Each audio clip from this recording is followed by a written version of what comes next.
மக்களே பாருங்க, கனடாவில் பாருங்க, பச்சை கலர் இலை பூரா மஞ்சளாக மாறி, மஞ்சள் ரெட்டாக மாறி, பர்பிளாக மாறி, என்னெல்லாமோ கலர் மாறிட்டு. ஏன்னா இப்போ இலை உதிர் காலம்.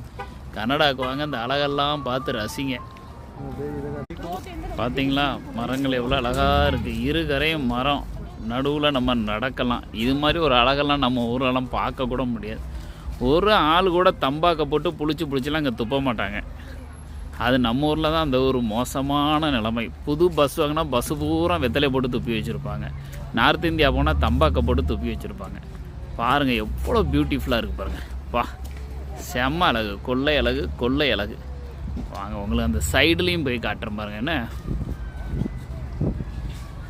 இங்கே பாருங்கள், இப்போ அப்படியே ஒரு 360 டிகிரி டேர்ன் அடித்து பார்த்தோன்னே எப்படி இருக்குது பார்த்தீங்களா? இப்போ பாருங்கள் சைடில் போய் காட்டுறேன். பார்த்துட்டிங்களா? சூப்பராக இருக்கும். வாங்க உங்களுக்காகவே அப்படியே எடுத்துகிட்டே வர்றேன். இங்கே வர்ற எல்லோரும் இன்றைக்கி ஃபோட்டோ தான் எடுத்துக்கிட்டு இருக்காங்க. ஏன்னா மரம் அவ்வளோ அழகாக மாறிட்டு, கலர்ஃபுல்லாகிட்டு.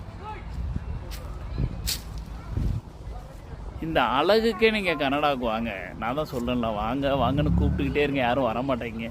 வாங்க, உங்களை நல்ல ஊர் சுற்றி காட்டுறேன்.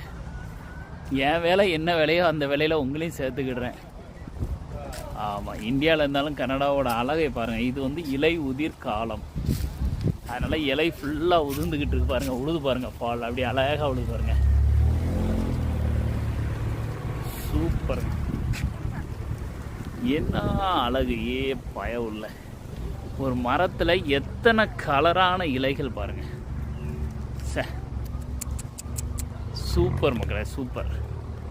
பாருங்க லாஸ்ட் மரம் அப்படியே பர்பிள் கலரில் பிங்காக பார்த்தீங்களா? இலை உளுந்து கிடக்க பாருங்கள் கீழே.